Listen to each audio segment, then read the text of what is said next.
Orientação à família número 16.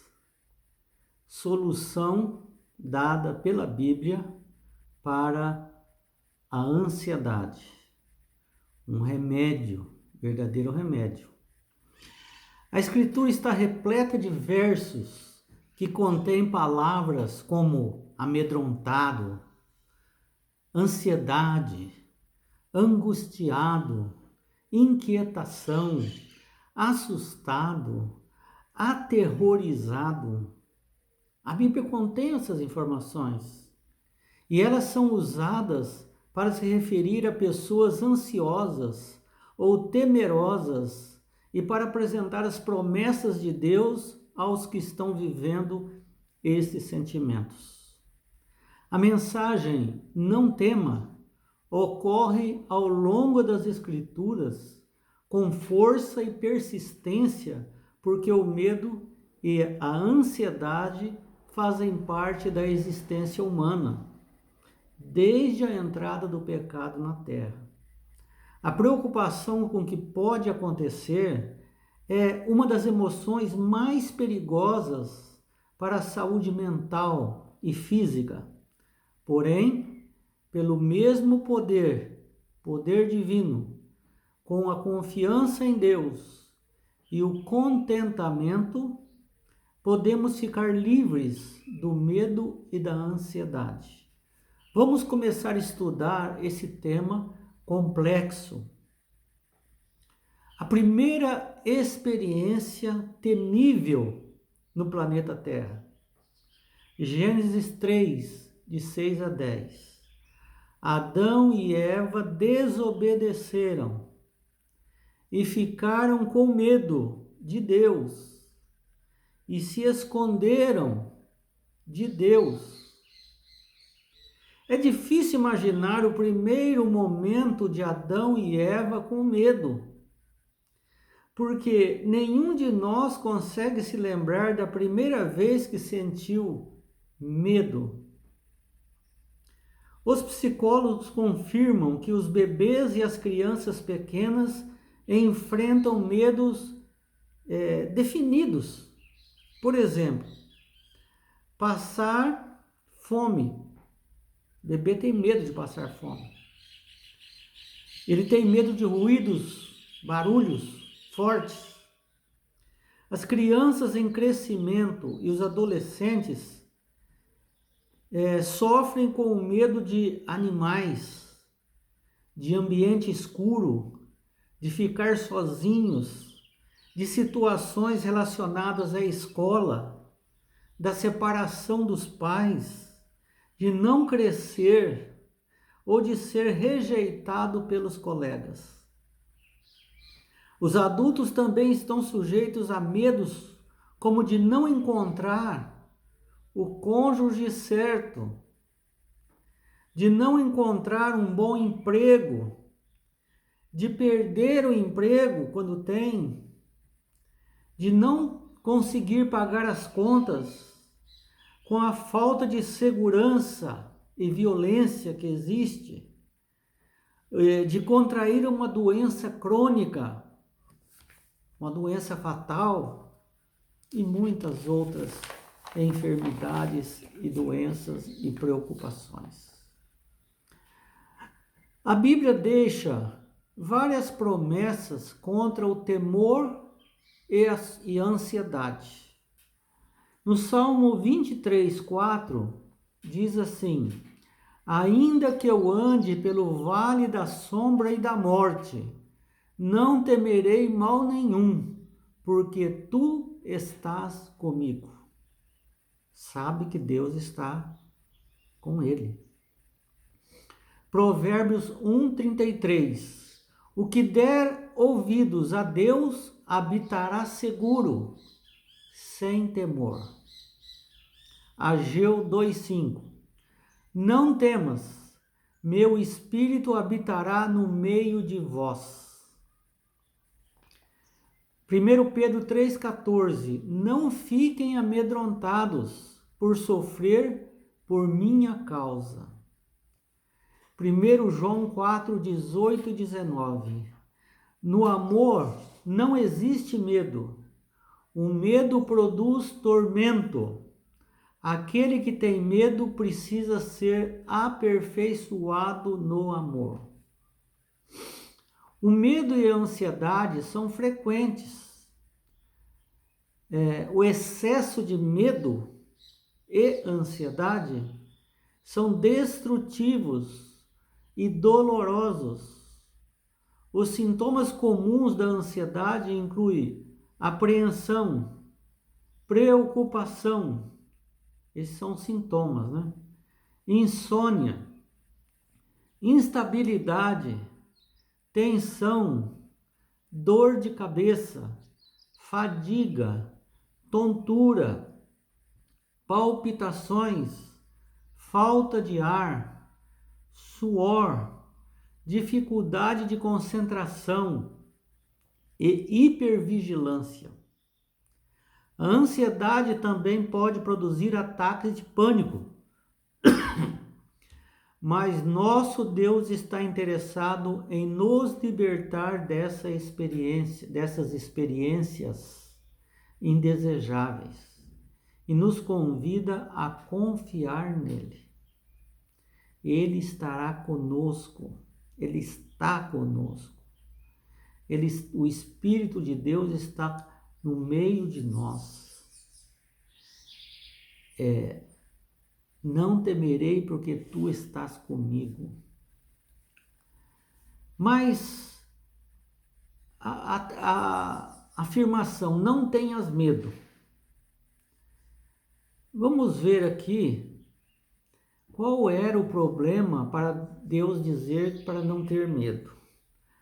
Abraão precisava de um herdeiro, porque ele estava velho já.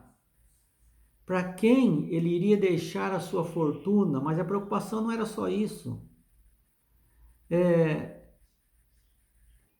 Quem iria dar prosseguimento ao legado que ele tinha espiritual? Ele diz assim em Gênesis 15, de 1 a 3. Preciso de um herdeiro, e até agora tu não me deu descendente. A vida está indo embora, já estou velho, daqui a pouco eu vou morrer e não tenho descendente. E o Senhor falou que eu vou ser pai de uma grande nação. Deus responde, não temas, Abraão. Eu sou o teu escudo e seu presente é grande. A resposta de Deus para as preocupações de Abraão foi, não tenha medo, Abraão. Eu sou o teu escudo, grande será a tua recompensa.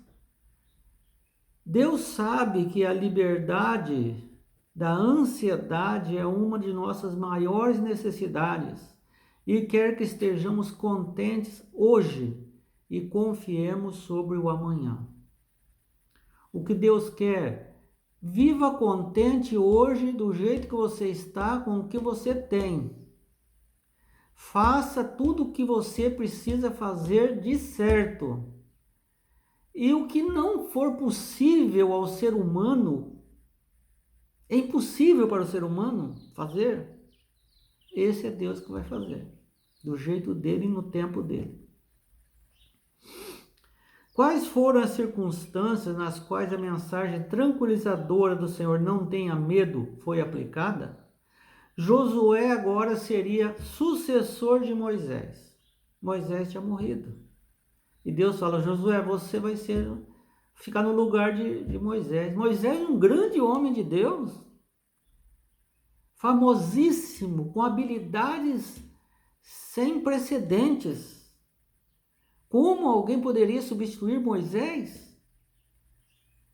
E então Josué ficou ansioso e com medo. Dirigir milhões de pessoas na entrada para a Canaã. Deuteronômio 31:8. O Senhor, Deus falando com com Josué: o Senhor é quem vai à frente de ti. Eu sou contigo, não te deixarei sozinho. Não temas, não se atemorize. Você não vai sozinho. Você não vai com sua força. Tudo isso está no futuro, vai acontecer. Talvez amanhã, depois, daqui a um mês. Não chegou ainda. Não fique com medo de uma coisa que não chegou. Eu vou estar com você. Confia em mim. Em 2 Crônicas 20:17, Amon e Moabe se juntam contra Judá e Jerusalém. E o rei Josafá teve medo, muito medo. Uma multidão vem para destruir Judá e Jerusalém. Então Deus fala para Josafá: nesse encontro não tereis que pelejar. Tomai posição, ficai parado e vejam o livramento. Só assistam.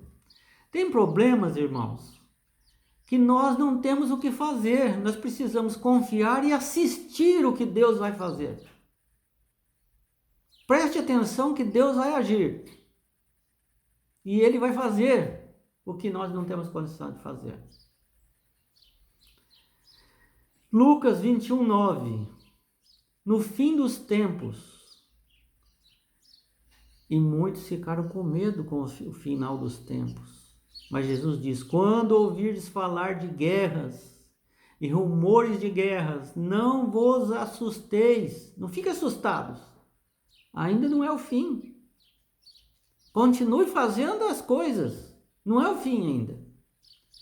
Os ímpios vão pensar que é o fim, mas você sabe que não é o fim. Não fique assustado. São João 14:27. Jesus sobe para os céus e os discípulos ficam com medo. O Senhor vai subir para os céus, vai nos deixar sozinhos aqui.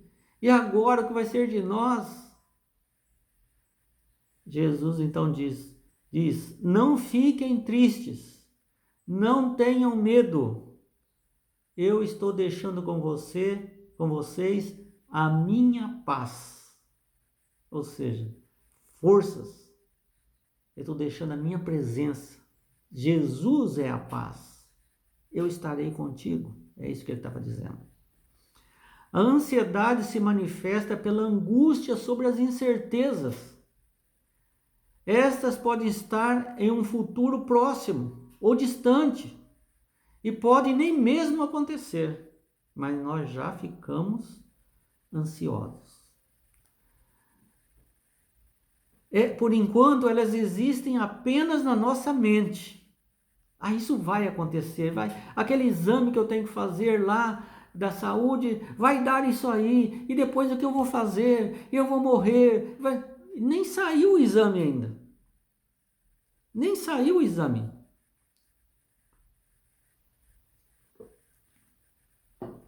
E por que se preocupar?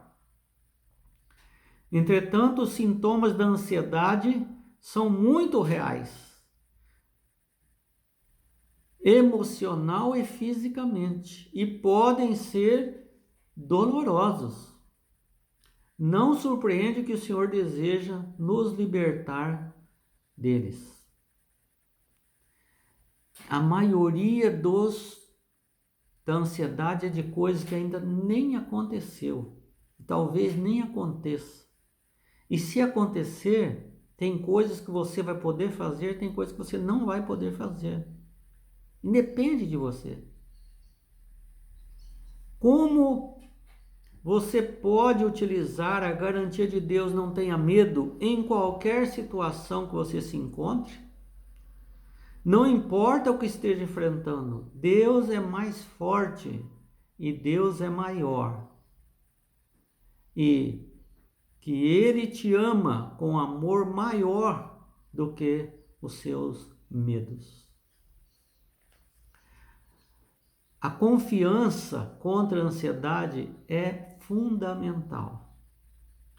Não fiquem tristes, creiam em Deus e também em mim, disse Jesus, porque eu vou preparar-vos um lugar, e quando tudo estiver preparado, voltarei e vos receberei para mim mesmo, para que onde eu estou estejais vós também.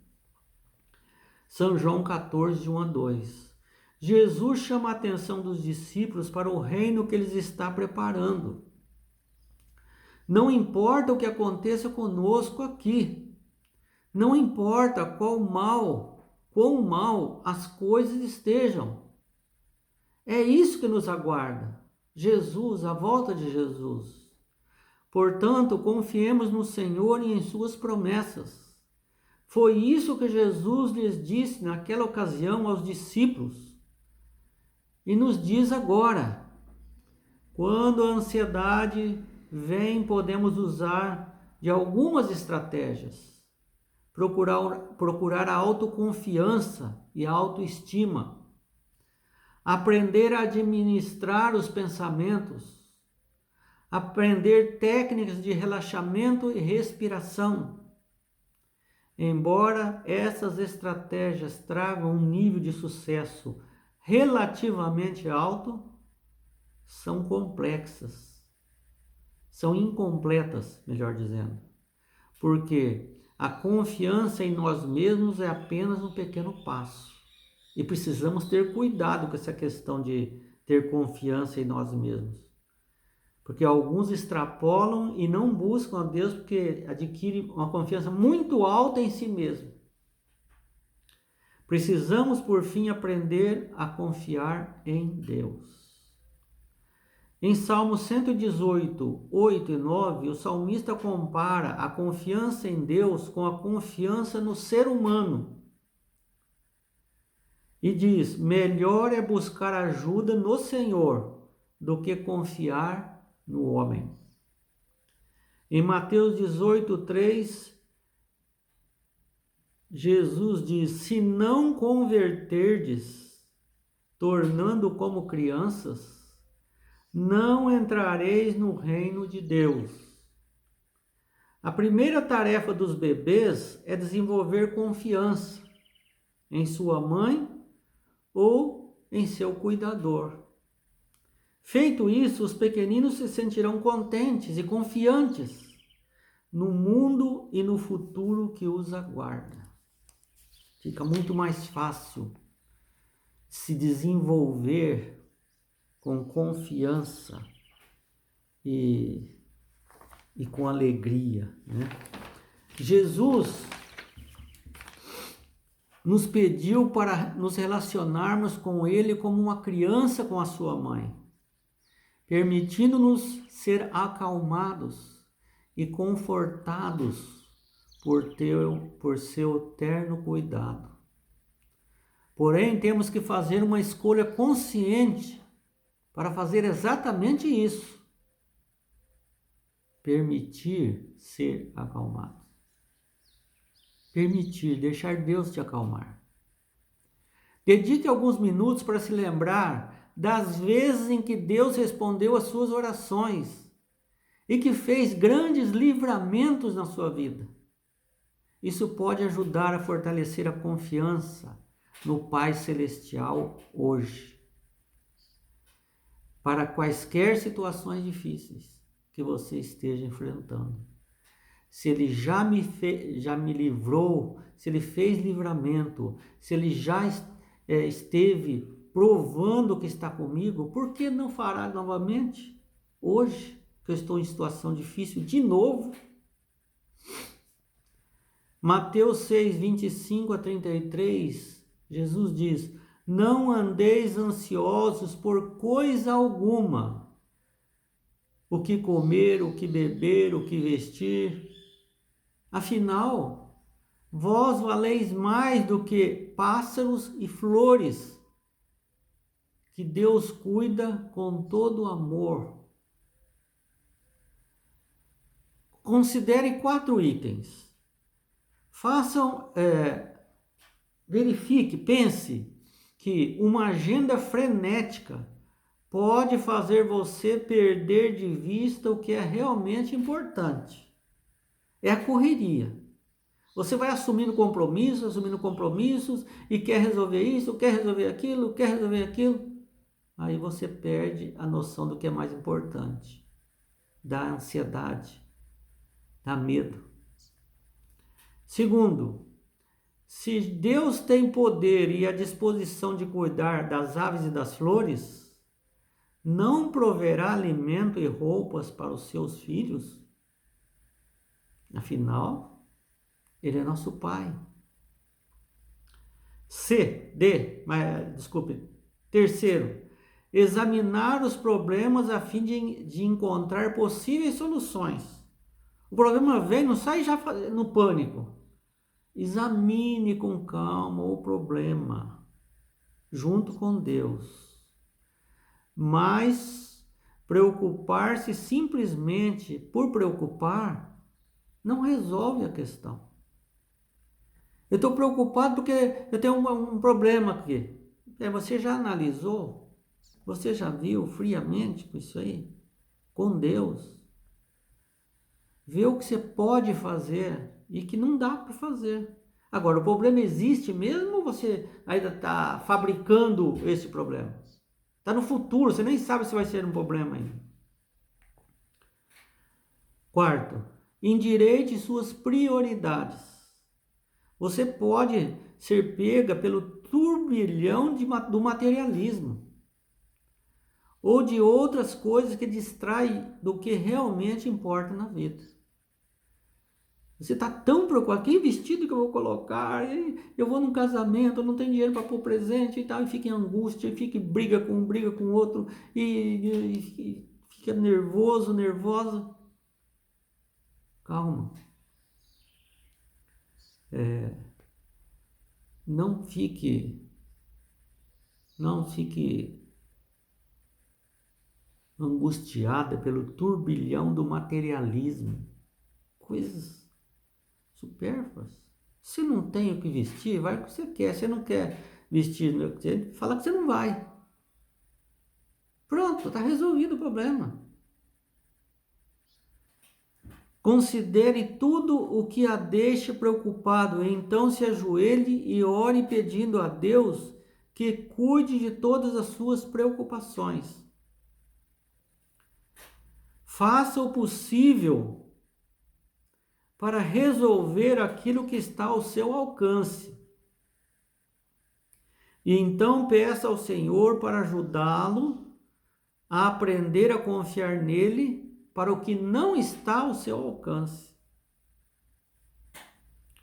Quais são as coisas que estão absolutamente fora do seu alcance? Você tem que fazer essa divisão no problema. Isso dá para lutar para fazer. Isso é impossível. O que dá lutar para fazer, tente, corre atrás. O que não dá, para que se preocupar? Não dá. Vai surgir um resultado que vai doer ou não. O que podemos fazer para mudar isso? Ficar ansioso vai resolver? Mateus 6,34. Não vos inquieteis com o dia de amanhã,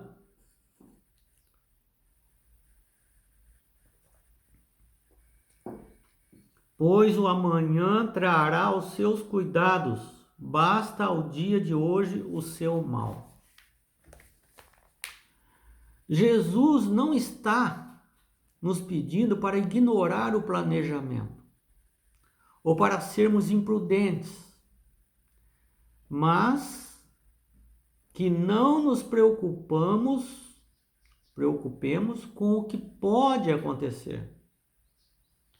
E para não usarmos os típicos pensamentos. Quais são os típicos pensamentos? E se? E se acontecer isso? E se eu ficar doente? E se eu perder meu emprego? E se eu sofrer um acidente? E se meu filho morrer? os ansiosos se concentram em, presta atenção, 50% em eventos que nunca ocorrerão, 25% das ocorrências do passado que não podem ser mudados, 10% em críticas que nem são confirmadas, são fofocas, 10% na saúde, na maior parte apenas apreensão, nem se consumou ainda, só está preocupado que e se acontecer, e 5% em problemas reais que precisarão ser enfrentados. Filipenses 4, 11, 12, Paulo fala o seguinte: aprendi a viver contente em qualquer situação, sendo humilhado ou sendo honrado, na fartura ou na fome, na riqueza ou na pobreza. O contentamento é uma das chaves para viver um dia de cada vez. É um antídoto contra a preocupação. Tem coisas que dá, tem coisas que não dá. O que fazer? Não dá. Vamos parar de viver por causa disso? Não. Tenha o contentamento e viva feliz com o que você tem. O dia que der para ter outra coisa ou mais, tudo bem. Lute para isso, mas não se desespere. O contentamento não é uma atitude herdada. É uma característica adquirida e desenvolvida, o contentamento. Você tem que trabalhar isso. E o contentamento está muito ligado à fé, à crença em Deus. São João 14, 27. Como você se beneficia da certeza de paz de espírito que Jesus nos dá? Os problemas vêm, mas você está com paz de espírito para resolver esses problemas? Mas Jesus diz: deixo-vos a paz, a minha paz vos dou. Não tenha medo. Pense em tudo que o deixou preocupado e que nunca aconteceu. Pense na quantidade de coisas que você está preocupado, que você está ansioso, você está com medo, você ocupa muito o seu pensamento, que é coisa do passado, que não vai ter jeito de mudar. Já foi. Aprenda dessas experiências que deveriam idealmente ajudá-lo a se preocupar menos com o futuro ou com o passado. Confiança prática em Deus. Tem coisas que podemos e devemos fazer. Outras coisas não há o que fazer. Está fora de nosso alcance humano. É impossível. Deixe nas mãos de Deus, porque Ele é especialista nas coisas impossíveis. Isso exige fé.